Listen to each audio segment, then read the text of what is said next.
बिस्मिल्लाहिर्रहमानिर्रहीम। आज का टॉपिक हमारा ओरल अल्सर से रिलेटेड। मुंह के अंदर छालों का निकलना।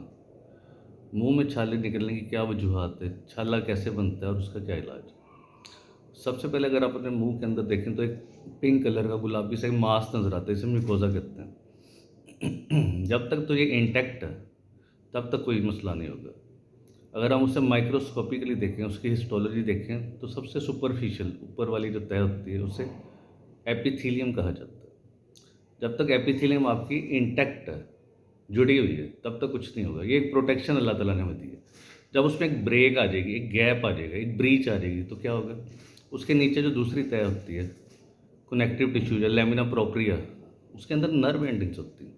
और आपको पता है जब कोई चीज़ नर्व पे लगेगी तो शदीद दर्द होगा। और जैसे ही वो जगह एक्सपोज होती है तो क्या पेशेंट फील करता है, सोरनेस होती है, पेन होता है, स्पाइसी फूड्स लगते हैं और सिट्रस जूसेस वगैरह भी उस जगह पे उसे इरिटेट करते हैं, उसे बर्निंग फील होती है।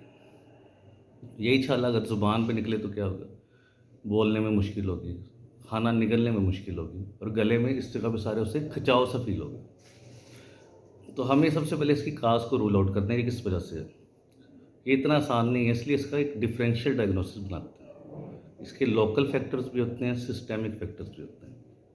लोकल में सबसे कॉमन ट्रामा, यानी डेंटिस्ट्री के अंदर एक पेशेंट ने फिक्स ब्रेसेस लगाई हैं दांत सीधा करवाने के लिए। उसकी अगर तार चुभेगी तो उससे क्या होगा, अल्सरेशन बन सकती है। उतारने वाला एक डेंचर, जिसे पार्शियल डेंचर कहते हैं, रिमूवेबल, उसका क्लैप से तार अगर चुभ रही है तो उससे भी बन सकता है छाला मुंह के अंदर। एक फिलिंग ब्रेक होगी, उसका शार्प एज भी इरिटेट करके अल्सर बना सकता है।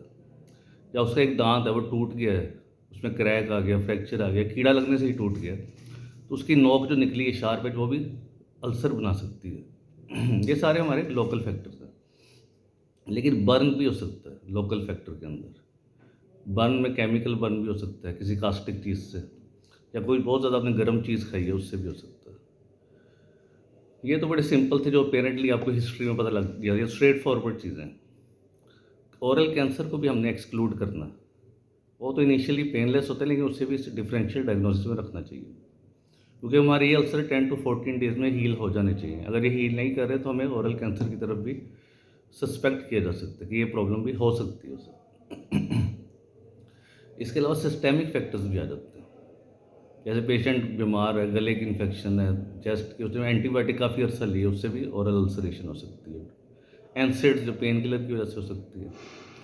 सर्टन इम्यूनोलॉजिकल डिजीज़ हैं, ऑटो इम्यून डिजीज़ है, जिसमें आपकी बॉडी के सेल्स ही आपके टिश्यूज़ को डिस्ट्रॉय करना शुरू हो जाते हैं। पेम्पिकस, बुलस पेम्पिगॉइड। इसके अलावा इम्यूनो डेफिशिएंसी या इन्फेक्शियस डिजीज़, चिकन पॉक्स है, मीज़ल्स है, HIV है, ट्यूबरकुलोसिस है, इसमें भी आपके अंदर मुंह के अंदर छाले निकल आते हैं। इसके अलावा ये तो बड़ा कॉमन होता है कि मैदे में मसला हो तो उससे भी मुंह में छाले निकल आते हैं। जैसे क्रॉन्स डिजीज़ है, अल्सरेटिव कोलाइटिस है, इसके अंदर भी मुंह के छाले निकल आने का चांस ज़्यादा हो जाता है।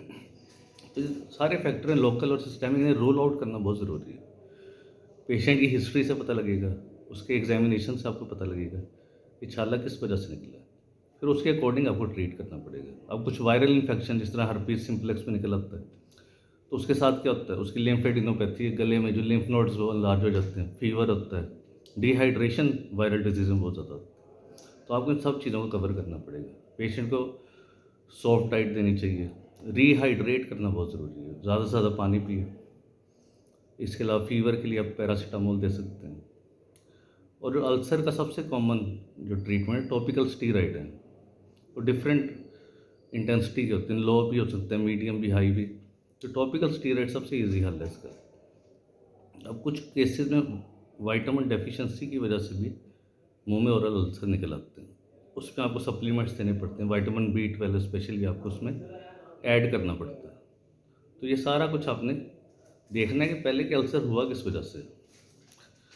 मुंह की बीमारियां जिस तरह अगर पेरियोडोंटोलॉजी की तरफ जाएं तो एक्यूट नेक्रोटाइजिंग अल्सरेटिव जिंजिवाइटिस, जैसे उसका नाम ही शो हो रहा है कि एक्यूट भी है, नेक्रोटाइजिंग भी, आपके मसूड़ों का नेक्रोसिस भी करता है, उन्हें गलना शुरू हो जाते हैं और उसके अंदर अल्सरेशन भी शुरू कर देता है, तो उसमें भी अल्सर का चांस हो जाता है।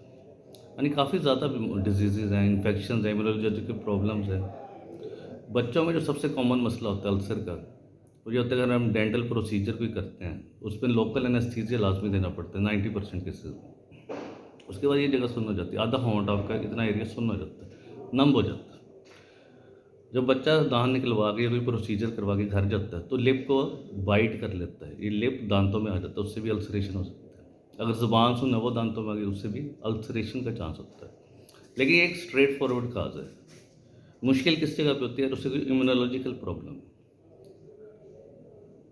इम्यूनोलॉजिकल प्रॉब्लम जैसे बुलस पेम्पिगाइड है, पेम्पिगस वल्गैरस है, तो ये प्रॉब्लम को रूल आउट करना थोड़ा सा मुश्किल होता है। इसके लिए आप किसी फिजिशियन से कंसल्ट भी कर सकते हैं। रेफरल भी बहुत ज़रूरी है। ये पूरा एक टीम वर्क है। अगर आपको कोई चीज़ समझ नहीं आ रही फिर आप रेफ़र करके उस चीज़ को रूल आउट कर सकते हैं कि किस वजह से आपके मसला हुआ है। लेकिन इसके इलाज में सबसे कॉमन जो यूज़ होता है वो टॉपिकल स्टीरॉइड है। Thank you.